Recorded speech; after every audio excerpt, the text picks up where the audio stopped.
I was, riding it high, Danny Zuko at the Winter Garden Theater in Toronto. And you're just like, I'm going to New York and it's going to all work out.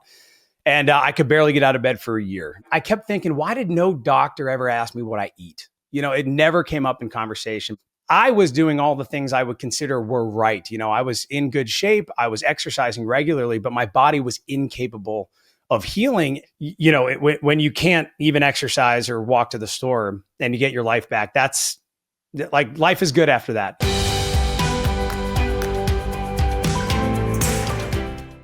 Matt, welcome. So Matt Helfer, where are you based out of?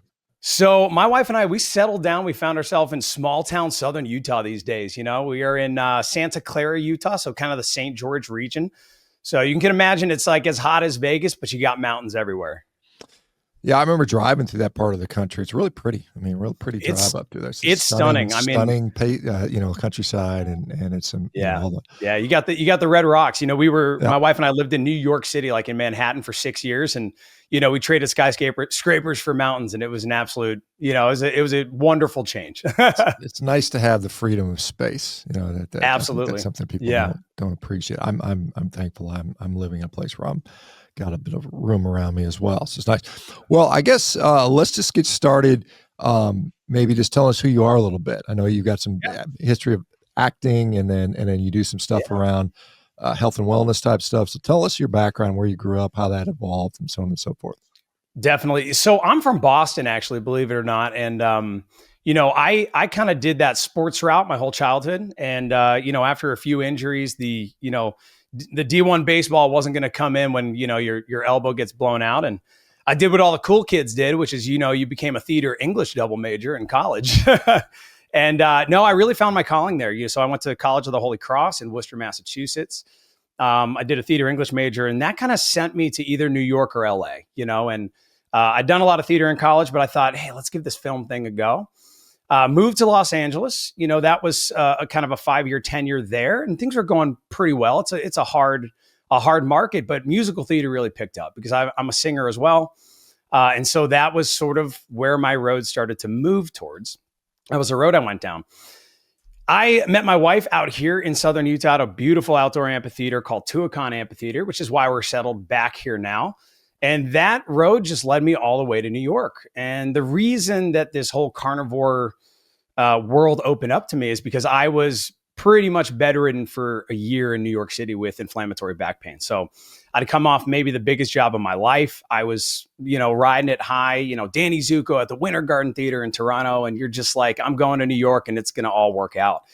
And I could barely get out of bed for a year. And, the challenge was I did the proper channels that I knew about at the time, which was a lot of, physical therapy, meeting with doctors, getting scans, and no one really was able to suss out what was wrong.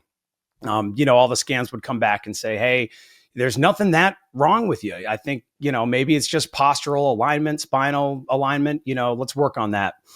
And nothing got better. It just got worse. Even the movement in physical therapy, no knock on physical therapy, but, it's kind of indicative that when the system is really unable to heal on its own, that wasn't the way forward for me. And, I'm really thankful for you, Shawn, because at this time, I've been carnivore 6 years now. And so it's been a fun, long journey. And I want to say about 6 years ago, this was when you were really kind of popularizing the movement in a way. I was kind of getting hip to a lot of your work. And I know that, I'd been reading a lot about inflammation at the time. And I just thought to myself, hey, if I could just get this inflammation under control, maybe there's a way forward that I could then use, exercise to kind of fix, some of the postural necessities that were not aligned. And so I took, the leap of faith, as a lot of carnivores do. And I'm sure this is not the first time you've heard this story, but I just went beef, salt, and water for 90 days just to give it a go. And my back pain was 90% better. And that was extremely eye-opening for me because, I kept thinking, why did no doctor ever ask me what I eat? It never came up in conversation, but they were very, very willing to do scans, and have the insurance payments, those bills come to my front door. So that led me down a long rabbit hole. And not everybody who gets well or feels like their health is back in their hands decides to continue down that rabbit hole as far as the research is concerned. But I became absolutely obsessed. And, the last 6 years has been unending metabolic health research. And, when my wife and I moved to Utah, that was sort of the moment that I said, I think this passion is now outweighing, what I thought I loved about acting. And everything became about how do we help people get well, in this toxic soup of a world that we all kind of live in. So that's when, I founded, the Metabolic Mojo just this year, and it has been, full time ever since. And man, has it been rewarding. So it's been a pretty cool ride. Yeah, it's great to hear. Obviously, you keep yourself in shape. I had a glance through some of your social media stuff. Obviously, very lean, very fit. As an athlete, it's something that I think it's a shame more people don't pursue that, because I think a lot of people, I mean, they may mess with the diet, but then they don't go the next step, which would be, actually to function physically like we should be capable of doing. And, as someone who aspires to relatively high levels, even as I approach 60 here, it's I think it's time worth spent. I couldn't agree more. Yeah. So you had an elbow injury. I don't know if you like a UCL ligament or something like that. I mean, it's typically what happens with a lot of baseball players. And how is your elbow today? Given, I mean, obviously, if you're not throwing hard, it probably doesn't. Yeah, I'm not throwing a lot these days. I mean, I'll chuck a frisbee every now and again out here, but the elbow doesn't bother me anymore. That's and the back pain is fantastic. I will say it's funny. I look back on my history as an athlete, as a young athlete. I mean, Shawn, I was an absolute carb addict, man. I mean, I'm that guy that you give me a pizza, I'm ordering two. You give me a bag of chips, I'm opening the second bag. And, I think back to what I ate as a kid, and I go, oh man, now I find that my body is so resilient in the gym. I find that I would really have to push myself to, or move improperly, but to, find any sort of a chronic injury.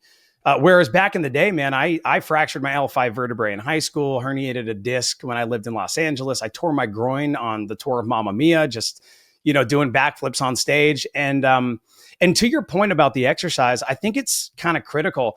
I do want people to know, because sometimes they think, oh, well, you're just, young and fit. I mean, first of all, I'm 35 now. I'm not the youngest anymore. But I will say that I was very lean when I was bedridden.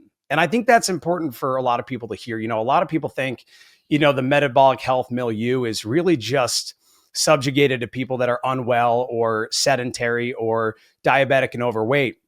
I had a six pack and was dancing 8 shows a week in Toronto. I was, real lean. I was down to probably 145 pounds doing that show. You're expending a lot of energy, and I could barely get out of bed, so I was doing all the things I would consider were right. I was in good shape. I was exercising regularly, but my body was incapable of healing. And, Shawn, maybe you can give me even some insights into this, but to show you how bad it was, I would, you take a lacrosse ball and maybe you'll roll out, you do a little myofascial release. When I was in the thick of my back pain, my body couldn't even heal rolling out. That's how systemically inflamed I was. And it got to the point where now that I've healed, I have what's called inflammatory hyperpigmentation, and they are literally in the shapes down my spine of these circles of these lacrosse balls that I was rolling out with. And it's kind of there. It's just slightly darker. You'd think it looks like a birthmark. Every now and again, if I get real tan, people are like, "Do you go cupping? Like you got an octopus, on your back." And for me, that was just such an indication that my body was incapable of even the slightest insult. And what I would have given to kind of be able to go back in time in a way and eat what, I think we'd consider as a species appropriate diet and see what kind of an athlete I could have become. You never know. Hindsight's 2020, but it would have been a joy. Yeah, it's something I see with regard to healing, particularly getting that high quality protein that is, comes from animal products, animal foods, animal cells, seems to be allow for better healing for a lot of people. And then, obviously the inflammatory side is not conducive to healing. And so when you cut out some of these irritants and inflammatory, things you ingest, whatever those might be, it does seem to help for sure. So I saw I saw a post where you said you got your mom out there doing, I don't know, the splits or something like that, at 60. And, Yep. There's, and again, there are examples of people in their later years, 50s, 60s, 70s, and 80s that are quite fit, quite vigorous, but that's the exception. That's pretty rare. Yeah. So what, and there's a lot of people who'll be listening to this. They'll say, oh, I can't do this because I got a bad back or I got a bad knee or whatever, my ankle bugs me or something like that. And so they'll just say, I can't go anywhere. And they just kind of resign themselves to relative inactivity. I talked about, I think what distinguishes people that age well and those that don't are those that, in general, those that engage in regular exercise activity and they stay and they do the things that young people do. And a lot of people, there's people that say, no, I'm just going to sit on the couch and watch the world go by. And I'm like, well, you're already dead, kind of. You're kind of already dead if you're doing that. In my view. Absolutely. I mean, I know that some people will get offended by that. But what did it take? Like, for instance, let's just use your mom for an example, if you don't mind. Yeah, please. Where was she at and what did it take and how did you get her to where she is? Hey, folks, it's Dr. ShawnBaker here. Hey, if you or someone you love is suffering from chronic disease and you're tired of just managing symptoms with potions, pills, and procedures, I want you to check out Revero.com. Our team of dedicated professionals is committed to tackling the root cause of your issue and finally getting you healthy. Hurry up, though. Our spaces are filling up very quickly. Yeah, I remember. So my mom, it's interesting. When we started going down the ketogenic carnivore rabbit hole, now, and to put her diet just in perspective, now my mother, she eats what I would consider is like a very animal forward ketogenic diet. Right. And, she's got all the grandkids around. She's got, my dad who doesn't eat the same way. And so she does the best that she can. And that's how she's been able to sustain her health. But I do remember, probably 6 or 7 years ago, they were actually living in London at the time. And I remember trying to start getting my mom into training. I was like, Mom, we got to start loading the spine. Your family's notoriously osteoporotic, and osteopenia, it runs in the family. So, but she couldn't do 5 push-ups on her knees at a time. Right. And, fast forwarding to giving her more of that healthy nutrition and bringing her inflammation down. I mean, I got her to the point where she was, there's a photo of us and she's sitting in a split, hands up like this. And I mean, she made so much progress so quickly. And it's nice to see, it's always wonderful to be able to help people you love. And I think part of what's so wonderful about, what you do and what I'm trying to do myself is getting the information out there. I think it's important that people have access to it and they can make the choice themselves. I have no problem if someone has access to the information and chooses not to follow through. That's their choice. But what breaks my heart is when people don't know the options are out there. And my mom, that would be indicative of her experience. She didn't realize that there were nutritional options that could help her with her chronic pain, and to get her moving and exercising in a way that she never thought was possible. A large part of that was due to bringing the inflammation down and giving her enough adequate nutrition to recover. So it was a pretty remarkable journey for her. How long did that journey take? Just out of curiosity. I'd say for her, it was about 2 years. I'd say about 2 years. When people first start getting in the gym, there's a lot to learn. Like my mom wasn't a weightlifter. She'd go to the gym and be like, "What do I even do here?" You know what I mean? And then also there's lots of progressions, right? You have a lot of people that need to regress a lot of movement patterns. I've become a super nerd on, biomechanical, pattern movement. And, I'd love to say that I lift as heavy as you, Shawn, but I surely don't. But I do like to think that I'm well steeped in the movement pattern work, and really getting your transverse abdominis on, making sure that people are not compensating with movement, but they're actually loading properly through, your structure. And so for her, there was a long learning curve that was a piece of that puzzle. But I'd say from when we started to when she was doing that split in that photo, I'd say it was about 2 years. Oh, impressive. Yeah, that's awesome. Yeah. I mean, like I said, I spent most of my life getting really, really strong. Now I'm trying to become really, really fast and some of these other things. I'm so seeing those. Yeah, there's obviously some differences in emphasis, and my emphasis right now is not on developing strength. It's kind of maintaining it where it is because I'm strong enough. I just need to develop all these other properties, which have to do with, flexibility and limb velocity and some of the stuff that goes into that stuff. And so it's fun. It's fun trying something new. I certainly enjoy that. It's fun to watch. I mean, there's not a lot of 6-foot guys, with your amount of muscle that are, spending time sprinting out there. It's great to watch. Yeah. I mean, it's, like I said, I think it's a journey well worth doing, and we'll see. Yeah. Like I said, I gave myself 2 years to get good at it. I think that's what honestly, I think that's what it takes. I mean, I think it Yeah. really does to kind of change who you are a little bit, from one athlete to the other type of athlete. So we'll Yeah. see how far we And get. do you find, Shawn, I mean, especially from athletic progression, I think 2 years, I think that's a really good marker. When people are starting, say, a carnivore diet, I always say 90 days is sort of the minimum requirement. Yeah. That's kind of what I fall under. Do you see that as well with a lot of the people that you work with? Yeah, I mean, I think 90 days. I've always said. I mean, I think it just takes people several weeks at least to transition, basically. Yep. And so, I mean, if you say, hey, do it for 30 days, and yeah, I mean, 40% of people haven't even made a transition, and then they're going to bail on it too early. And I think and this really just goes to observation over time. I mean, we had surveyed 12,000 people a few years back and asked them, how did, at what point did you notice X amount of improvement? And by 90 days, the vast majority of people had noted significant improvement in some health metric. So I said, like I said, Yeah. if you're doing it for some health metric, you might do it. And again, this is my main focus on why I promote people doing a carnivore diet is for health reasons. It's not necessarily who can lose the most weight or whatever. I mean, there's different ways. There's plenty of ways to lose weight. I mean, as you can take drugs, you can eat pure sugar if you want to go on the sugar diet. You can, you can go on a vegan diet. You can starve yourself. You can fast. You can drink Tons shakes. of ways. You can take. I mean, there's a lot of ways to lose weight. So it's not my thing that I care about that much. Yeah. And, I do always say, when I'm working with clients, I always say, hey, I want you to know, as much as weight loss is a good tool for us, especially early on, we want to know that the needle's moving. Largely some weight loss early on can be indicative of, of progress, right? I know that they're doing things right if the needle's moving kind of up front.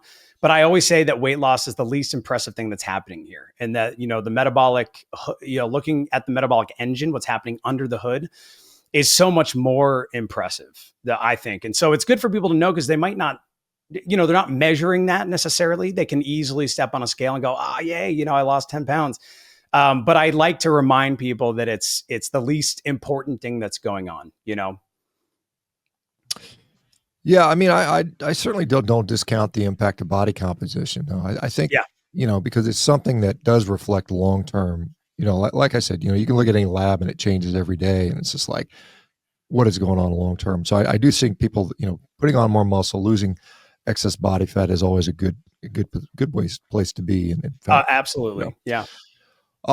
So you said you've been doing a carnivorous diet now 6 years or so. You stay quite lean with it. Are you doing pretty good? I mean, because some people say, oh, you're gonna shut down your thyroid and your cortisol is going to be crazy, and and I just don't see that often. I mean, I think I don't see that, and I did go the extra mile. I figured I'd do some of the, get all the scans and things. I'm not over the 40 hump yet, for CAC scanning, but no zeros on everything, which is always nice to see after 6 years.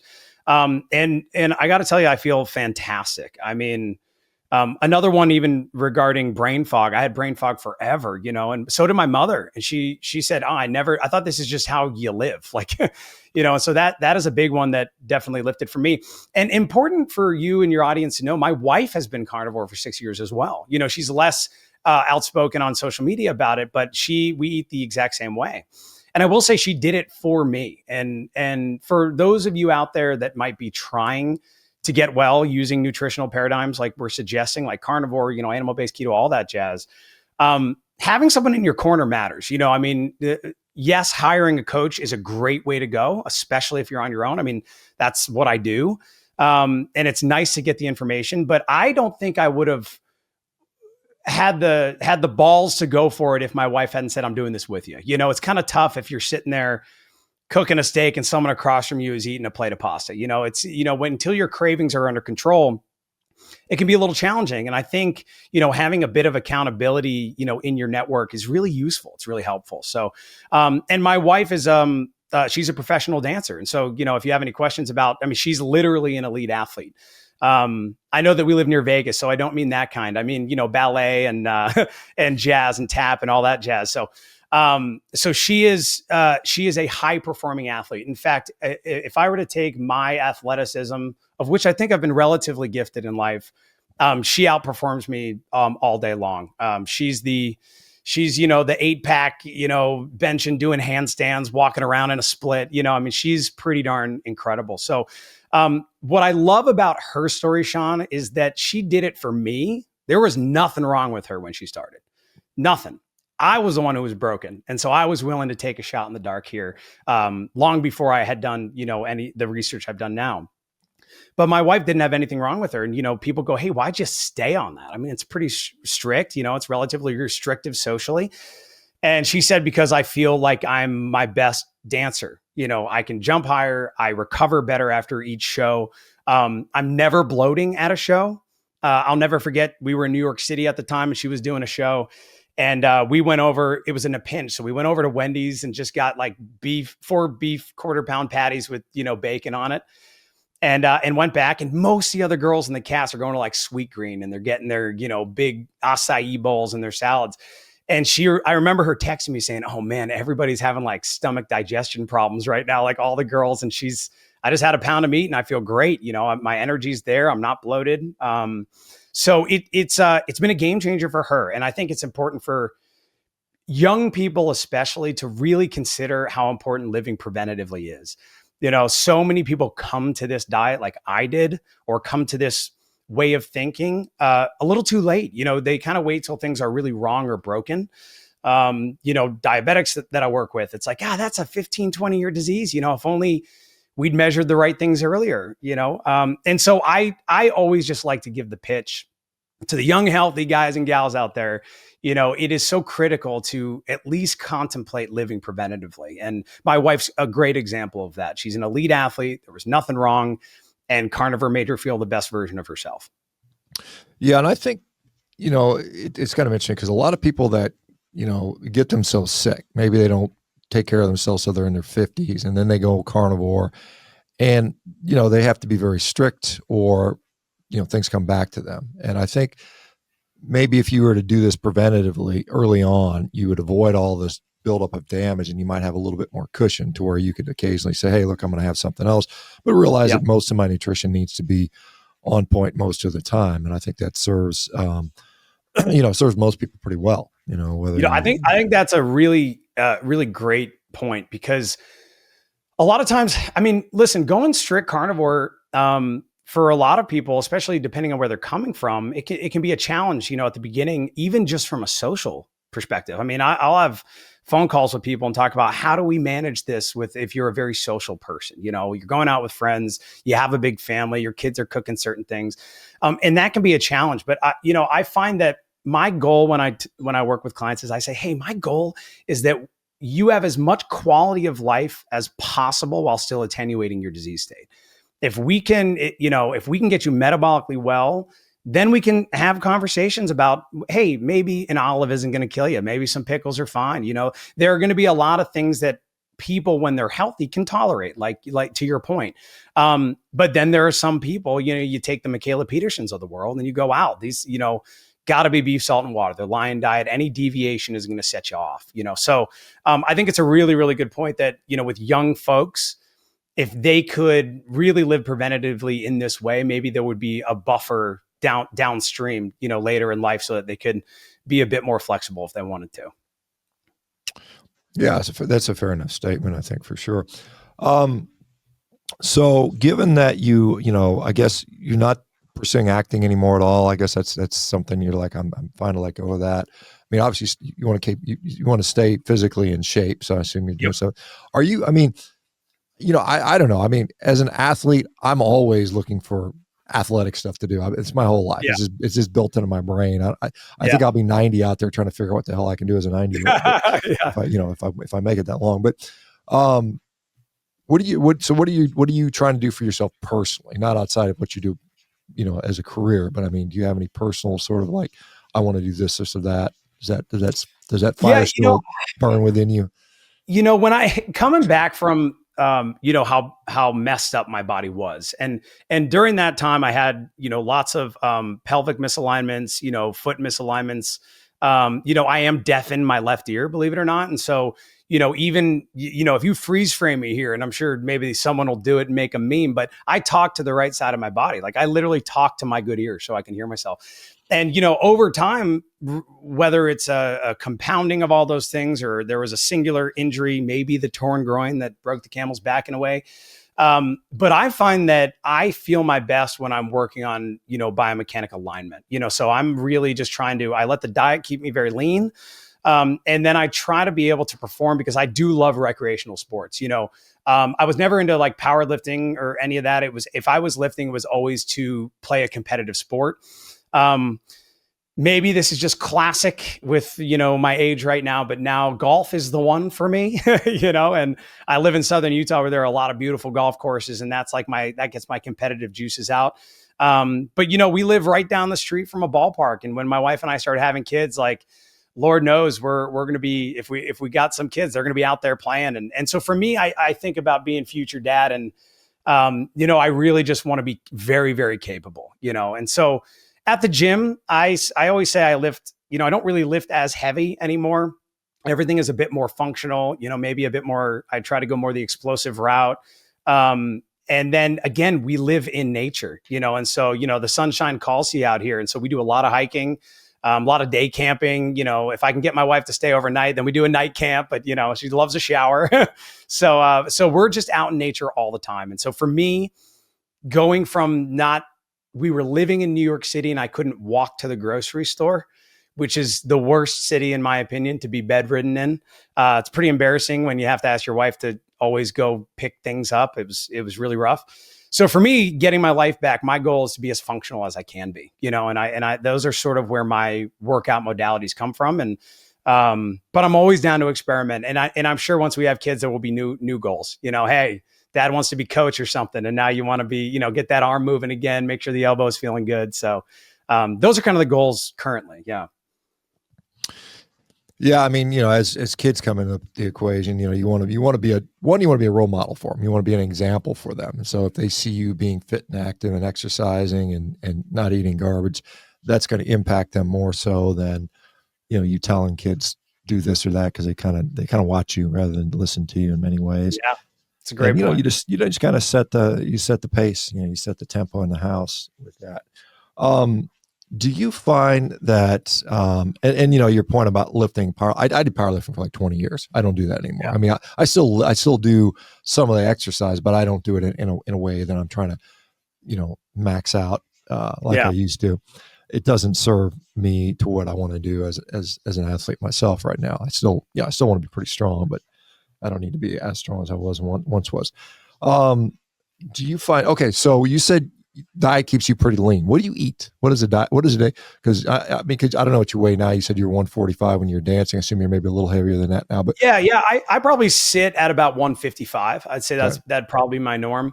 I mean, Lord, when I was eating a whole bunch of carbs, I got up to 195, after playing baseball and all that jazz. And, you're kind of lifting a bit heavier and you didn't look as good, but I'll tell you that, but I definitely had more weight on me.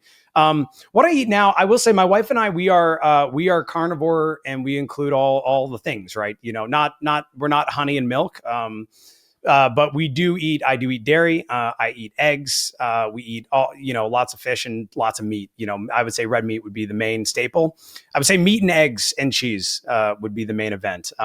Neither my wife or I have any intolerances to dairy. And so we find that, the hard cheeses, the no carb cheeses are a great way to go for us, just to get a little bit of different flavor and texture in there. But for the vast majority, I would say that's pretty much what we do. I see a world where I do like, a cheesy omelet, some goat cheese in the morning, and then we're having a ribeye at night.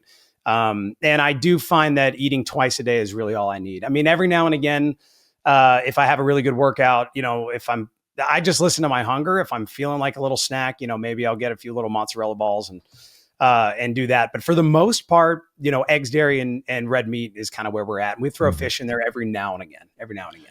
Yeah. And I imagine Utah it's not hard to find. I mean, no. You probably have a lot of folks that tend to do that, particularly in that area of the country.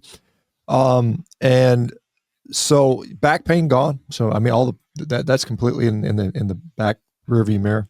Yeah. Yeah. I mean, I do have, I'm, like I said, I'm always working on my posture, alignment. And so, after all of those injuries from the past, the alignment was my biggest, one of the big concerns. Once I got rid of the inflammation and I felt really good, then it went, all right, well, now I can get back in the gym and start to work on the structure. Right. And that's an ongoing process. Sometimes I've been really deep down this rabbit hole, the biomechanic rabbit hole, where you even get to the nuances. Oh, if you don't have left molar contact on your, that's one of your first point of references for the brain. And then the hips can be out of alignment. So I would say I'm always working on those things. I wouldn't say I'm not immune to injury. If I do something that was, either new or stress the structure in a way that, maybe I hadn't properly worked on. But as far as the inflammatory back pain, completely gone, which is just absolutely incredible. Because when you can't even exercise or walk to the store and you get your life back, that's like, life is good after that. There's a lot of gratitude every day. Yeah, I imagine there's a lot of like mental benefits as well. I mean, just from not being in pain, because when you're constantly in pain, you're thinking about it all the time, All day. and it takes everything else away from you. So it wears on your brain, it wears on your mood, your emotion, and Oh, it stuff was like that. So, exhausting. I mean, and then to compound it, I couldn't perform. So now you're like, my career got taken away from me and you felt like it wasn't even of your own volition. It wasn't like, hey, I decided to move to a new career and kind of make a change. No, it quite literally got taken away from me. Your agents and managers are saying, hey, I can't even send you in. What are we doing here? And that gets really rough. It can be a pretty depressive well to go down when you're in chronic pain, for sure. all right, so let me just delve into what you do day to day now, and some of the postural alignment stuff. I mean, obviously, you see people with slouch shoulders, and there's a so-called tech neck. Now everybody's like, Yeah, yeah. neck forward posture from looking at the phone all the time. What are the things you're seeing commonly, and how do you, just in general terms, how do you attempt to fix that? For myself or for other people? Well, both if you want. Both. With sort of like the general population, I kind of just say this phrase that more movement matters. And when we look at the how the mitochondria function and how they're repopulated, and I find that getting a variety of movement works best, and moving more throughout the day matters. So there's many camps of thought here, and there are a lot of people that go, oh, all I do is I sit at my desk job, and then I crush a workout, right? Like, I just go and I lift heavy, but that's the only movement for the day. I kind of like to sit in the camp where I think more movement matters, in that, yes, it is great to go get a really good workout, really stress the system, resistance train. I mean, the longevity research on that is pretty darn clear. But especially for the general population that might not either have the information for a lot of good gym sessions, or the capability, depending on age and disability, that's when I also say, hey, but movement in general, as often throughout the day, is important. If you can go on 3 walks a day in addition to your workout, even better. And so I'm definitely a big believer in they say, motion is lotion, but I really do think that, even just from a lymphatic system, getting your lymphatic system, really moving, I'm not against going on lots of walks. I think a lot of people can benefit from that, especially if it's all they're capable of. And so I like dialing the exercise part of working with people into what they can do, and then always trying to push, right? There have been great bone density studies just on, I believe it was Japanese women just jumping as high as they can 10 times a day. You're like, all right, there's a workout, that's movement, right? And so I think that, pushing people towards moving more, and then making sure that if they're capable, we do want to get in the gym and be resistance training. We want to be loading our structure. We want to be, building lean mass, especially as you age. Depending on age and gender, that can be pretty critical. So, and then for myself, man, I'm very obsessed with getting the transverse abdominis firing. I think so many people really kind of use these superficial 6-pack muscles. And I always like to say, you got to chase the shake, and so, when we really get that central nervous system tapped on to even an easier movement, my wife, she always jokes with me, and we go to the gym and I go, oh, Jamie, her name's Jamie. I'm like, Jamers, you got to try this. She goes, I always hate it when I do your exercises, because, they look so easy, but then they're so challenging when you do some of these long holds. And then lastly, coming from all my injuries, I'm a big, at least currently, I'm always learning. I'm a current fan of long holds for tendon health. I think that you sort of the stress shielding that happens when people have tendon injuries. I don't think I put that on there, but I did have tendon injuries while I was kind of bedridden. That was something that was hard to come out of, because tendons can be very tricky. You look at Christian McCaffrey, and even the pro athletes are, they're out for a year. And so I'm a big fan of some of those well postured long holds, whether it's long holds in a lunge, whether it's long holds in sort of like a bear crawl position. And then especially long holds for tendons, especially like the Achilles is usually a really great place for a lot of people to start. And it's pretty low impact. So it's relatively accessible for a lot of people, but that's what I'm playing around with now, kind of as you're doing the sprinting. I'm kind of in long hold mode these days. Yeah, I'm actually doing quite a bit of I guess you would call them yielding isometrics, is similar, maybe just different terminology, but basically I do, up to 3-4 minutes, and it's challenging. You start shaking and it's just like shaking like crazy. I mean, yeah. And but I mean, and you're right, the stress shielding, the theory is that, you're shielding this injured area, and everything's taken over, but then you overcome that with fatigue. And so that area has to experience the stress, and then it will remodel in the correct pattern. And so that's why some of these longer hold isometrics are quite bad. I do that. I've got, like I said, the sprinting reveals weaknesses for sure. When you're out there running as fast as you possibly can, if something ain't working, you'll find out real quick about it. So then you have to sort of build those things up. So I'm a big fan of that. Isometrics in general, that's just something I've really sort of taken a shine to over this year, quite honestly. And I got a question for you. There was this was just something I came across on social media, but there was a guy in an interview. Oh gosh, I forget his name, but he was really a big proponent of skipping. And I thought that was kind of interesting. And his whole methodology was that skipping most closely mimics getting your hip positioned behind the pelvis, so that we're not extending the knee before the hip. And that skipping is a very accessible way to kind of mimic sprinting in a way that it's a similar pattern. And also, you're going to use your thoracic body in a very kind of like when you're sprinting, obviously you're going to be using that upper body as well. And we want that to all be in tune with foot strike. And he said skipping's a great way to kind of, get into sprinting. And I was like, that's kind of interesting. I might be skipping around the block a little bit. Yeah, I do. I mean, and if you look at any like world-class sprinter, they've got a whole repertoire. They want A skips, B skips, C skips. They do, bounds and, all this stuff. And I actually do quite a bit. And, you look kind of goofy at the beginning. I'm starting to get a little more facile with it, I suppose. But yeah, I do a lot of skipping. I skip almost every day now. Awesome. In some form. It's part of my warm up. I come in there, even if I'm doing like an upper body work, I'll do a couple skips just to get my legs moving and in ways I haven't, and it's, I mean, they're great. They're absolutely great. And it kind of forces you to start lining up movement patterns, right? It's funny. My Jamie and I, we're with my mother-in-law, and she's, in her mid 60s, and we're like, all right, we call her Ladybug. We're like, all right, Ladybug, it's morning time. Let's go outside. Let's go on a walk. And then we're like, let's go on a skip. And for people that haven't used those motion patterns in a long time, it looks ridiculous. You know what I mean? And then you're just skipping and it's nice and easy and everything looks like it's structured right.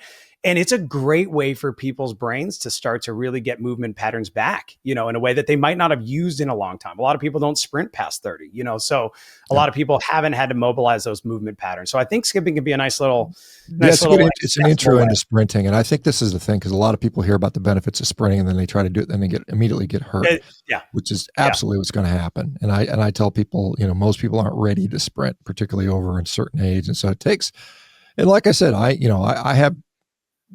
have goals of sprinting, not only sprinting, but sprinting at a pretty high capacity, like being like ranked in the top whatever in the world at it for my age. And so I know that my body needs tremendous, capacities to be able to handle that stuff, tendon capacities, movement capacities, range of motion strengths, and body composition. Those things all have to fall into place in order for me to be able to do that. But yeah, I'm enjoying the process. It's painful, it's ugly, but it gets better. And that's definitely. Well, and it's a goal, it's another purpose. Well, and that's the thing, when you say, hey, I want to be able to do this, it requires a certain amount of health to get there, and if you say, hey, look, I want to whatever it might be. I want to climb a mountain. I want to run fast. I want to jump far. In order to do that, to actually achieve that, you must develop your health. And a lot of people don't realize that musculoskeletal health is health. If your back and knees and everything hurt all the time and they don't work well, or maybe you've had injuries, you by definition have compromised health. And if that's not corrected to the degree that you can, it's going to be very difficult to maintain cardiovascular health. It's going to be very difficult to maintain brain health, circulatory health without a functioning musculoskeletal system. It's like having a car with a beautiful engine in it, but it's got flat tires. I mean, that engine is going to rust out, until you fix those tires, until you fix the frame and the chassis. I think it's a good analogy. So you got to take care of that stuff. And that requires good a diet. It requires exercise. It requires balance and strength and all those types of things. Well, I'll tell you what, I don't want to keep you too much longer. Let me ask you, website, what you've got. It says metabolic something. What metabolic? Yeah, Mojo, Metabolic Mojo. Yeah. Tell us where to go to learn more about what you're doing. Yeah. So, I mean, me personally on Instagram, I don't post on my personal page all that much, but my wife does, and I repost if you want to see those. But that's Matthew Helfer is my real name. And then at Metabolic Mojo is sort of the Instagram. And that's just been, relatively fresh. Again, I launched this company relatively recently. And then the website would be www.themetabolicmojo.com. So there is a because somebody had the other one. Haven't found that person yet.